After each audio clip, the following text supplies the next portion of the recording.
Okay. Hello, everyone. Oh, I fucking hate that.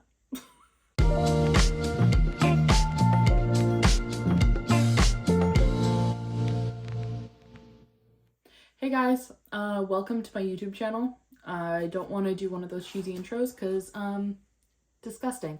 Okay, I'm gonna give you some of my top books of 2024. I can't even talk. Jesus, this is why I haven't done this yet. A lot of the people on my new book Instagram at what Hay reads, and just in my personal life, have been asking me for book recommendations, what I read this year, my top reads, whatever. So I thought I'd just do one video and tell you my top reads of the year. First, we're gonna go in with physical books. This first one is Ask Again by Mary Beth Keane. I literally can't talk. English major who, you know? This is a solid read. This read is a fiction. It's more of a, I would call, drama. It deals with family issues. It deals with conflict and overcoming that. And it follows these two childhood best friends and their two families who are neighbors. Yeah, I highly recommend this one.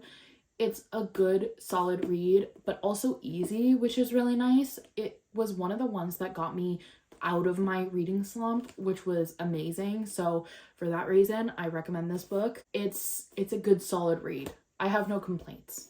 The next book I'm going to touch on is That Summer by Jennifer Weiner. I know her book Big Summer was really popular and it even has the praise for it on the back of it. But I really, really, really liked this book. I read this book in like one sitting.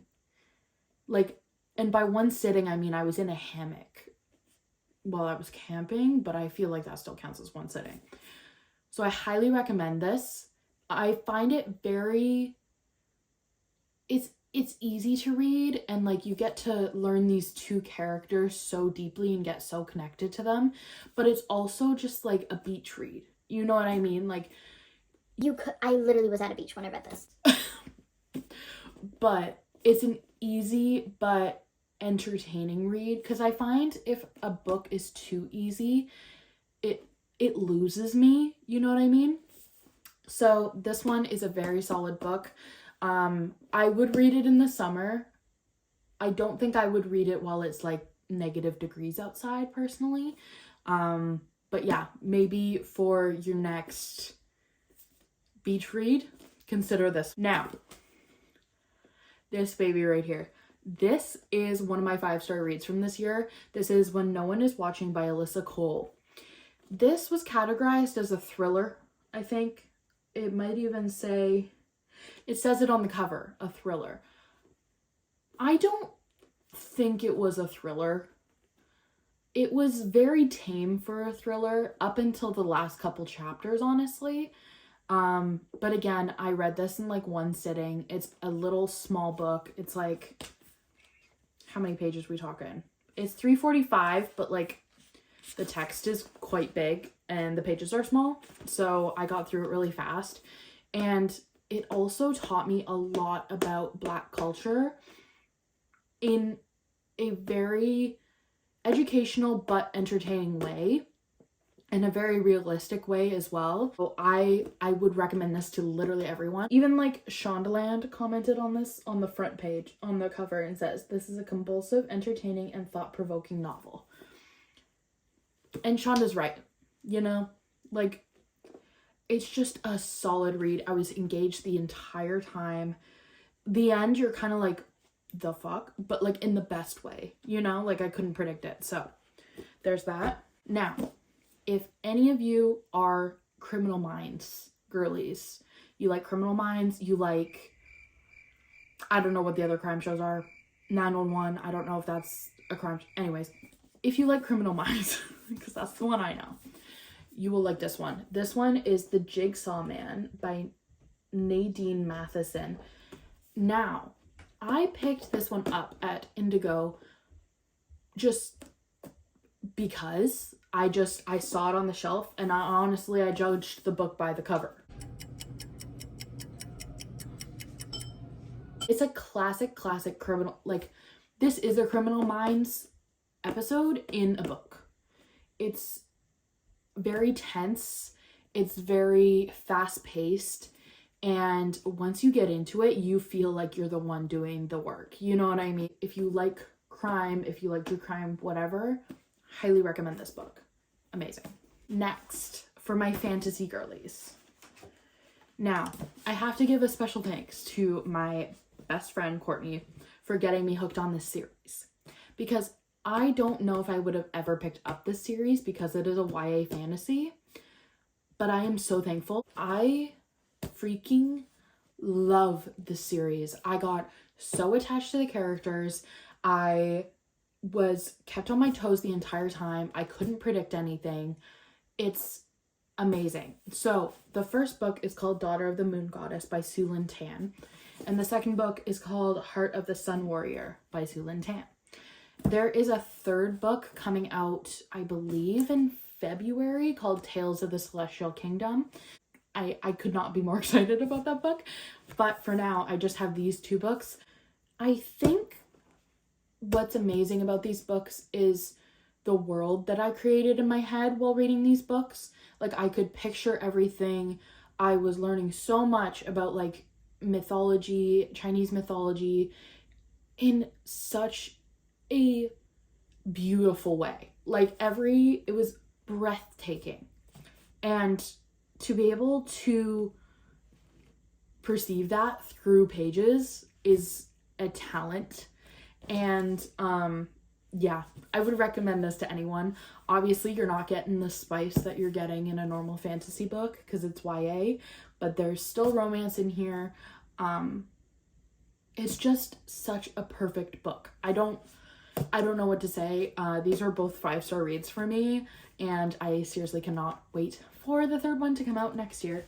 Now, we're gonna get into the audiobooks. The first audiobook I want to talk about, and my probably favorite read of the year, is going to be Fourth Wing. I listened to Fourth Wing. I just borrow it from my local library, like online, and I listen to it. I am so obsessed with it. I'm currently waiting for Iron Flame to come in so I can borrow that one too. But, by the way, Fourth Wing is by Rebecca Yarros. Just in case anyone doesn't know that for some reason. Fourth Wing is everything ACOTAR gave, but in such a different way. It was so refreshing. And it, like, re-piqued my interest in fantasy, and I don't know what to say. Like, definitely a benefit of listening to the audiobook was the fact that I knew how to pronounce everything, because after I read the audiobook and I looked at the spelling of everything and I looked that up on TikTok or whatever, I was like, oh, I would have been saying this wrong in my head the entire time. And even through the audiobook, it was perfect. Like, the world creation was amazing, the characters were perfect.